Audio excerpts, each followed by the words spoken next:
Hello বন্ধুরা, কেমন আছেন সবাই? আশা করি সবাই খুব ভালো আছেন। তো বন্ধুরা, স্বাগতম আপনাদের ফ্যাক্টস অর টেক চ্যানেলের আরো একটি নতুন অসাধারণ এক্সপেরিমেন্টাল ভিডিওতে। তো বন্ধুরা, আপনারা তো সাধারণত মোমবাতি অবশ্যই দেখেছেন, যেগুলো স্বাভাবিকভাবে ছোটই হয়ে থাকে। কিন্তু বন্ধুরা, কখনো কি আপনি আপনার থেকে বড় কোনো মোমবাতি দেখেছেন? আর বন্ধুরা, তখন কি হবে যখন 10,000টি ম্যাচের কাঠির মধ্যে লক্ষ লক্ষ টাকা রেখে দেওয়া হবে? তখন কি সেই ম্যাচের কাঠিগুলো এই টাকাগুলোকে একেবারে পুড়িয়ে দিবে, নাকি টাকাগুলো পুড়বে না? আর বন্ধুরা, তখন কি হবে যখন জ্বলন্ত 100টি লাল বাতির উপরে পানি ঢেলে দেওয়া হবে? তখন কি সেই বাতিগুলো একেবারে নষ্ট হয়ে যাবে, নাকি বাতিগুলোর কিছুই হবে না? তো বন্ধুরা, সবকিছু জানতে হলে আজকের ভিডিওটি আপনাদের শেষ পর্যন্ত দেখতে হবে। তো কথা না বাড়িয়ে চলুন ভিডিওটি শুরু করা যাক।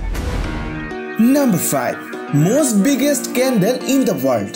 বন্ধুরা, আপনারা তো সবাই মোমবাতি দেখেছেন, যেগুলো বাজারে 5 থেকে 10 টাকা দামে কিনতে পাওয়া যায়। সেগুলো স্বাভাবিকভাবে অনেক ছোটই হয়ে থাকে। কিন্তু বন্ধুরা, এই এক্সপেরিমেন্টে এমন একটি মোমবাতি তৈরি করা হবে যেটার উচ্চতা আপনার আমার উচ্চতা থেকেও অনেক বড়। তো চলুন কিভাবে তৈরি করা হলো বিশ্বের সবচেয়ে বড় মোমবাতি এক নজরে তা দেখিয়ে আসি। তো প্রথমে এই এক্সপেরিমেন্টটি করার জন্য একটি গ্যাস স্টোভ নেওয়া হয়, আর এরপরে নেওয়া হয় একটি গ্যাস সিলিন্ডার। আর বন্ধুরা, এরপরে নেওয়া হয় কয়েকটি বক্স, যেই বক্সের ভিতরে মোমের চাকা ছিল। আর বন্ধুরা, এরপরে নেওয়া হয় একটি মোটা এবং লম্বা পিভিসি পাইপ, যেটাকে মাটির মধ্যে গর্ত করে এভাবে দাঁড়া করিয়ে দেওয়া হয়। আর বন্ধুরা, মোমবাতির মাঝখানে একটি সুতো থাকে, তাই এই বিশাল বড় পিভিসি পাইপের মাঝখানেও একটি সুতো দিয়ে দেওয়া হয়। তো বন্ধুরা, অপর দিক দিয়ে গ্যাস স্টোভে এই মোমগুলোকে গলানো হয়। এরপরে যখন এই মোমগুলো গলে একেবারে লিকুইড হয়ে যায়, তখন এই মোমের লিকুইড গুলোকে এই পাইপের মাঝখানে আস্তে আস্তে ঢালতে শুরু করে দেওয়া হয়। আর বন্ধুরা, এই পাইপের ভিতরে পুরোপুরি মোম ঢালার পর প্রায় 2 দিন লেগেছিল এই মোমগুলো শুকানোর জন্য।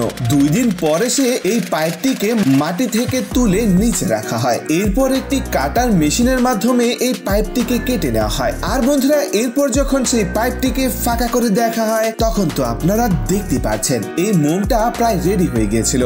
তো বন্ধুরা, এই মোমবাতির বেস তৈরি করে রাখা হয়েছিল, যেটার উপর থেকেও প্লাস্টিকটাকে সরিয়ে দেওয়া হয়। আর এরপরে পুরো লম্বা মোমবাতিটাকে এই মোমের বেজের উপরে দাঁড়া করে দেওয়া হয়। আর এরপর সেই পিভিসি পাইপটাকে উপর থেকে সরিয়ে দেওয়া হয়। তো বন্ধুরা, সবশেষে তৈরি হয়ে গেল পৃথিবীর সবচেয়ে লম্বা মোমবাতি, যেটাকে দেখতে অনেক অসাম লাগছিল।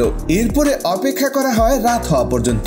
রাত হওয়ার পরে যখন এই মোমবাতিটাকে জ্বালানো হয়, তখন তো আপনারা দেখতে পাচ্ছেন কত সুন্দরভাবে এই মোমবাতিটি জ্বলতে থাকে, যেটাকে দেখতে অনেক অসাম লাগছিল। যেন মনে হচ্ছিল আমি হয়তো কোনো পুরনো দুনিয়ায় চলে গিয়েছি, যেখানে কোনো বিদ্যুৎ নেই, চারিপাশে কোনো আলো নেই। তো বন্ধুরা, আপনার কাছে এই এক্সপেরিমেন্টটি কেমন লেগেছে তা অবশ্যই কমেন্টে জানিয়ে দিবেন কিন্তু। Number 4, marker rocket. তো বন্ধুরা, এই এক্সপেরিমেন্টটি করার জন্য প্রথমে একটি বোতল নেওয়া হয়, আর এরপর সেই বোতলের ক্যাপটিকে ছিদ্র করে নেওয়া হয়। আর বন্ধুরা, অপর দিক দিয়ে একটি নতুন পার্মানেন্ট মার্কার নেওয়া হয়, যে পার্মানেন্ট মার্কারের ভিতরের শীষটাকে খুলে এই বোতলের ভিতরে ঢুকিয়ে দেওয়া হয়। আর এরপর যখন সেই বোতলটাকে ঝাঁকানো হয়, তখন তো আপনারা দেখতে পাচ্ছেন মার্কারের শীষের ভিতরে থাকা কালিগুলো বাইরে বেরিয়ে যেতে থাকে, আর সেই কালিগুলো বোতলের মধ্যে লেগে যেতে থাকে। এরপর সেই বোতলটাকে মাটিতে লুটিয়ে দেওয়া হয়। আর এরপর যখন একটি গ্যাস লাইটারের মাধ্যমে সেই বোতলের ক্যাপে থাকা ছিদ্রের মধ্যে আগুন নিয়ে যাওয়া হয়, তখন তা আপনারা দেখতে পাচ্ছেন আগুন দেওয়ার সাথে সাথে সেই বোতলটি রকেটের মতো সামনে থেকে অত্যন্ত দ্রুততার সহিত ছুটতে থাকে, আর যেটা একেবারে অবাকজনক ছিল। তো বন্ধুরা, এই এক্সপেরিমেন্টটি আপনিও বাসায় করে দেখতে পারেন। আর কারা কারা এক্সপেরিমেন্টটি করেছেন তা অবশ্যই কমেন্টে জানিয়ে দিবেন। Number 3, 100 glowing bulbs versus water.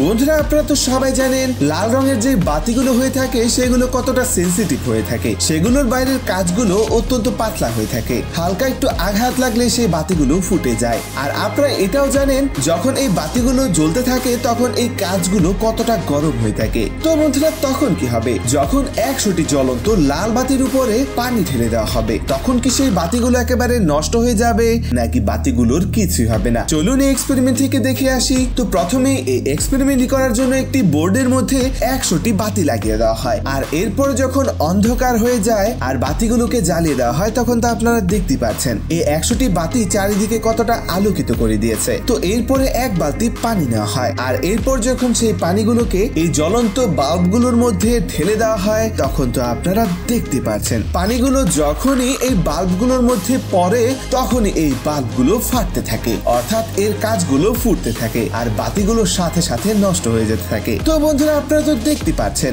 যে বাল্বগুলো পানির সংস্পর্শে এসেছে সেই বাল্বগুলো সাথে সাথে ফুটে যায়, কিন্তু যেই বাল্বগুলোর মধ্যে পানি পড়েনি সেই বাল্বগুলো একেবারে অক্ষত ছিল। Number 2, hydraulic press versus string roll.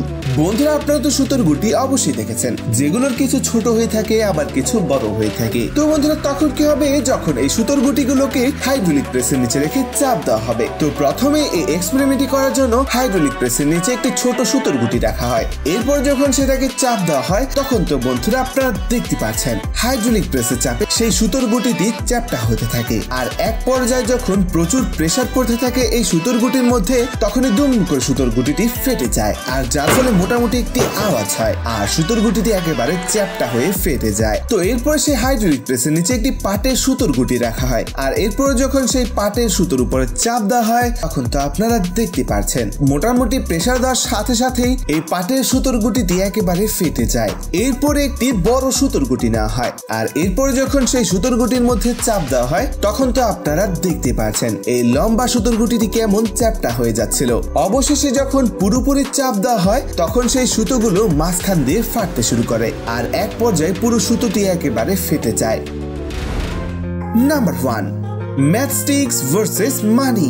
বন্ধুরা আপনারা তো অনেকগুলো ম্যাচের কাঠি নিয়ে অনেক এক্সপেরিমেন্ট দেখেছেন। তখন কি হবে, যখন 10,000টি ম্যাচের কাঠির মধ্যে লক্ষ লক্ষ টাকা রেখে আগুন ধরিয়ে দেওয়া হবে, তখন কি সেই ম্যাচের কাঠিগুলো এই টাকাগুলোকে একেবারে পুড়িয়ে দিবে, নাকি এই টাকাগুলোর কিছুই হবে না? চলুন এই এক্সপেরিমেন্ট থেকে দেখে আসি। তো প্রথমে এই এক্সপেরিমেন্টটি করার জন্য অনেকগুলো ম্যাচের কাঠি নেওয়া হয়, যে ম্যাচের কাঠিগুলোকে রাবারের মাধ্যমে বান্ডিল বান্ডিল করে এভাবে সাজিয়ে নেওয়া হয়। এরপরে অনেকগুলো আমেরিকান ডলার এই ম্যাচের কাঠির উপরে রেখে দেওয়া হয়। তো বন্ধুরা আপনারা তো থাম্বনেইলে অবশ্যই দেখেছেন সেখানে আমি বাংলাদেশি টাকা দেখিয়েছি, কিন্তু বন্ধুরা আপনারই বলুন বাংলাদেশের মধ্যে কাদের এত সাহস আছে যারা এত লক্ষ লক্ষ টাকা একটি এক্সপেরিমেন্টের জন্য ওয়েস্ট করবে? আর যেহেতু এই এক্সপেরিমেন্টটি বিদেশিরা করেছেন তাই এই এক্সপেরিমেন্টে ইউএস ডলার ইউজ করা হয়েছে। এরপর যখন সেই ম্যাচের কাঠির মধ্যে আগুন ধরিয়ে দেওয়া হয় তখন তো আপনারা দেখতে পাচ্ছেন সাথে সাথে শো করে পুরো ম্যাচের কাঠিগুলোর মধ্যে আগুন ধরে যায়, আর সাথে সাথে টাকাগুলো পুড়তে থাকে। তো